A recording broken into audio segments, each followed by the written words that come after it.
Okay, welcome back to part 3 of our Elements of Effective Instruction, Module 2 on Engagement and Assessment. Now we're going to turn our attention to two final aspects for this module. We're going to first look at movement activities before we turn our attention to academic conversations. So for movement and hands-on activities, which are really important to all students, many of you, if you did the learning inventory that we did during part 2 of this module, you probably found that you were kinesthetic or hands-on learners, and so these movement and hands-on activities are going to be important for you. And really, they're important for all students. Remember that when you talk about learning styles, preferential learning styles, it's really something that all students need to be engaged in because active learning is essential for all students. So we're going to talk about a few different types: corners, inside, outside circles, lineups, slide rule, give one and get one, and all of these give students a chance to get up, move around, and get active with their learning and get them energized and moving around. So the first one we'll talk about is corners. And with corners is just a great way to kind of get students engaged in essentially a discussion or a debate. And what you do is you give them, present any type of a question that has four type of options typically. And so you ask them questions such as, which one of the following would you believe would have the greatest impact on student learning? This is something centered on teachers. And you tell them they need to be prepared to present support their position. So more and better professional development, smaller class sizes, access to quality curricular and technology resources for all students, and higher pay for teachers. And then what I would do is say, okay, go to one of the corners of the room depending on which one of these you would select. So they physically get up instead of just having the discussion while seated in their chairs or their desks, and we get up and we move to one of the corners of the room depending on what we believe in. And what's great is you still have that discussion. They can get together in the groups in the corners. They can discuss. They can be prepared to debate and argue their positions. But they physically move and kind of get re-energized. It's a great way to kind of, especially during a block period, get the class refocused, and it can be really powerful for active learning and accomplish the same thing you would during a seated type of discussion. So here's a few different sample corners topics you might use. Which character in the book would you most like to meet? What volleyball skill would you most like to develop?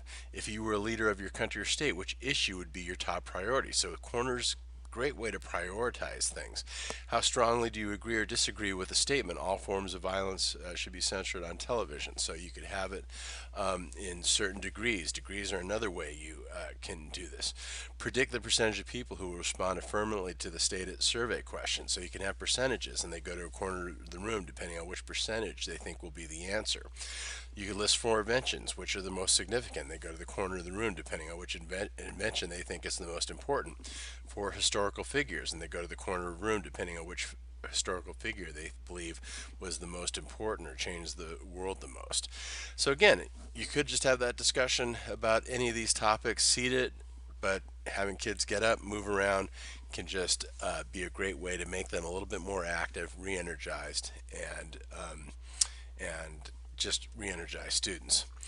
Lineups is another way to just have the same type of thing you might do seated at desks or in rows, but have students moving around. Students place themselves in some type of order: chronological order based on events or a cycle, sequential order based on a sequence of events, logical order based on words in a sentence, for example, or along some sort of continuum based on a degree or order or level. So I could be having them move along the back of a room depending on how they feel about a particular issue or where they're at in terms of some type of spectrum. We could use several lines to see who can line up as quickly as possible based on the order that I want them to be placed in for a particular answer. So lineups are a great way to have students, again, getting up, moving around, and just being active learners. Inside outside circles, another great way to do a review session while having students move. You have one set of students on the inside, one set of students on the outside, and you have them on index cards write things like vocabulary words, math or science problems about some kind of important point of a unit that you want them to review. And the inside circle stays still while the outside circle moves around, and they ask each other questions. So the students have the questions and they move around and they ask those review questions to each other, and of course they're quizzing each other, but as they move as the circle moves around, they get a different question each time. So that can be a really fantastic way of doing that particular type of review. So the questions on one side, the answers on the other side of the card, and it can be a really fantastic way of reviewing and getting through several types of review questions, but with different students each time and lots of different movements. So really fantastic way of doing the traditional review, but without just statically staying in a group at a desk and not moving around and getting a little activity. Slide rule is something very similar. Instead of a circle, you have students kind of in a lineup, but you simply have the lineup basically fold in half or move across. And I'll just kind of show you visually what this might look like, so you can kind of get the idea. So you start off with a particular line, and they might be having something where you're asking them a question about a particular topic, and one side they line up in order of how strongly they agree or disagree, and then you kind of have them fold in half to have their particular debate. So I'll kind of go back to the directions.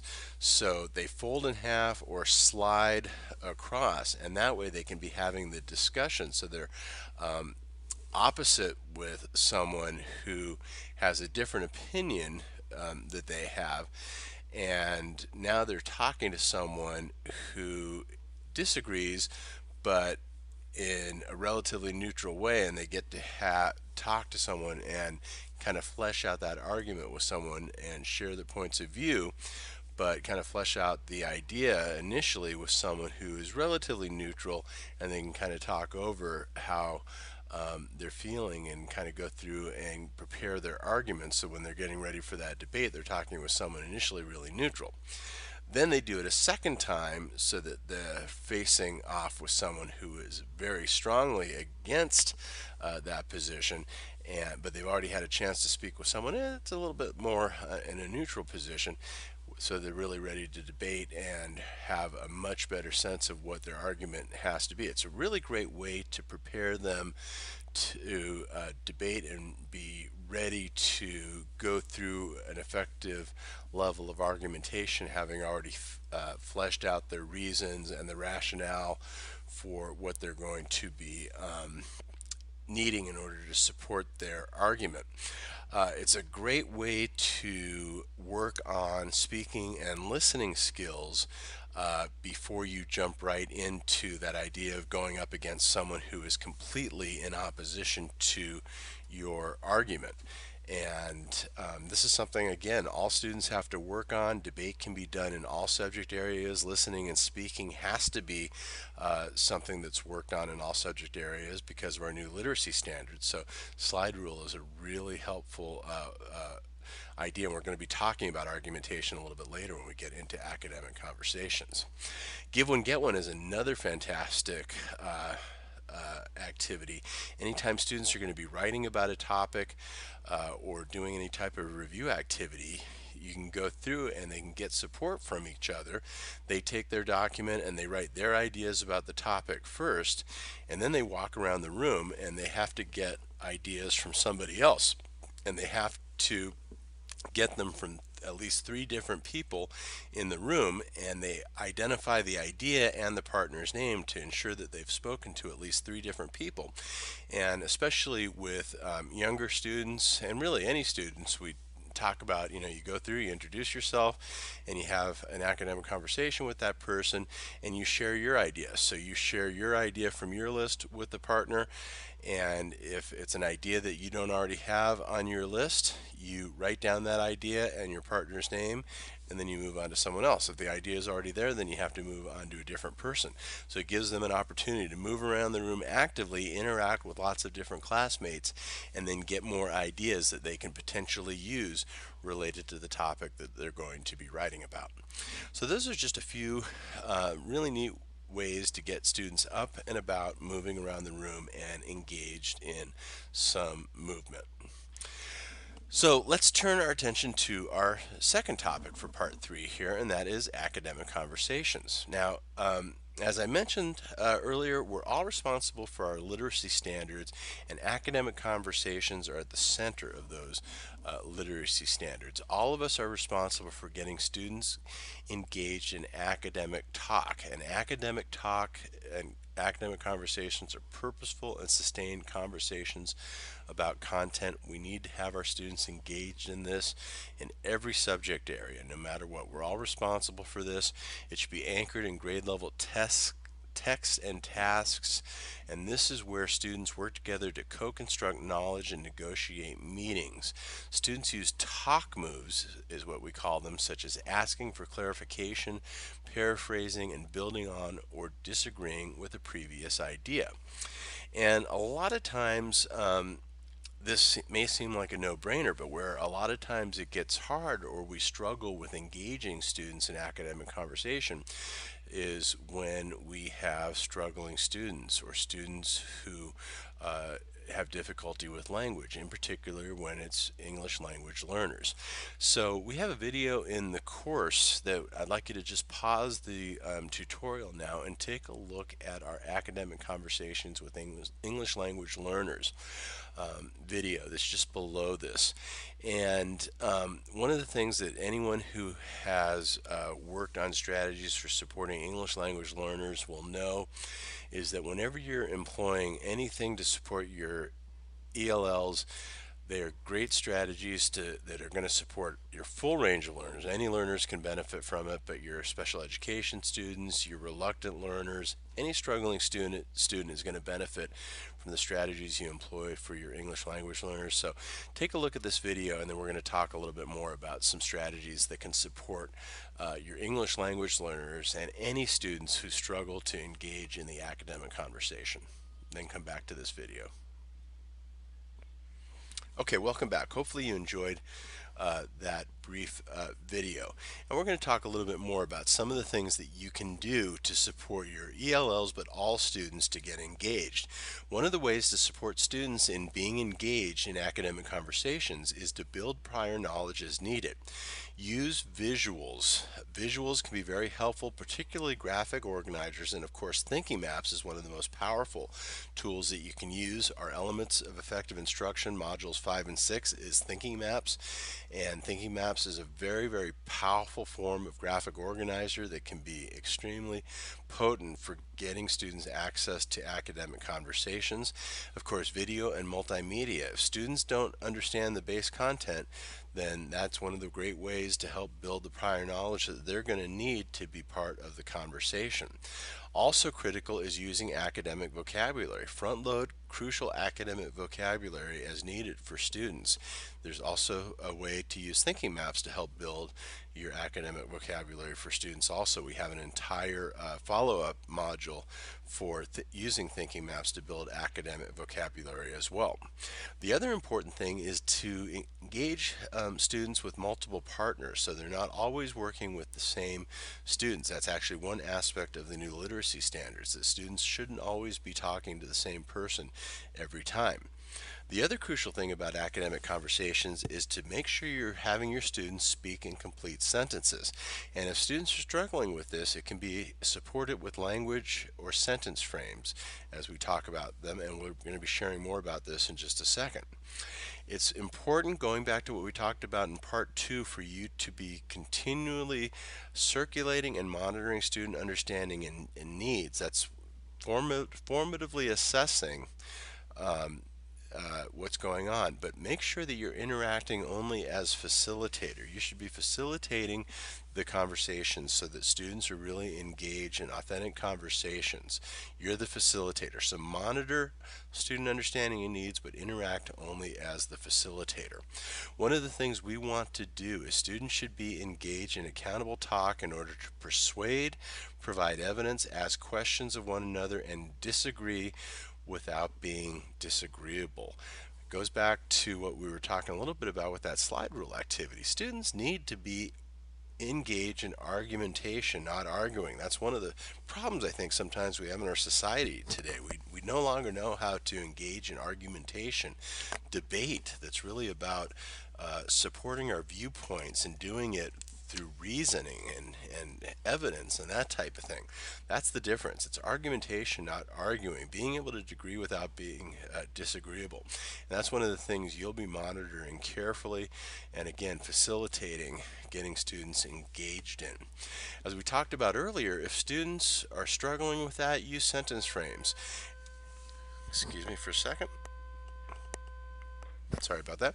Uh, this is a great way to do it. You can have this type of poster up on the wall to help students understand how to engage, having these sentence frames so students understand what kind of complete sentences, how to engage in complete sentences with argumentation during their academic conversations. And this will help all students be on that level playing field so they can equitably engage in their academic conversations. So you can see there's sentence frames for agreement, disagreement, sentence frames to help them ask for clarification, to express confirmation, to express confusion, or to extend their thinking.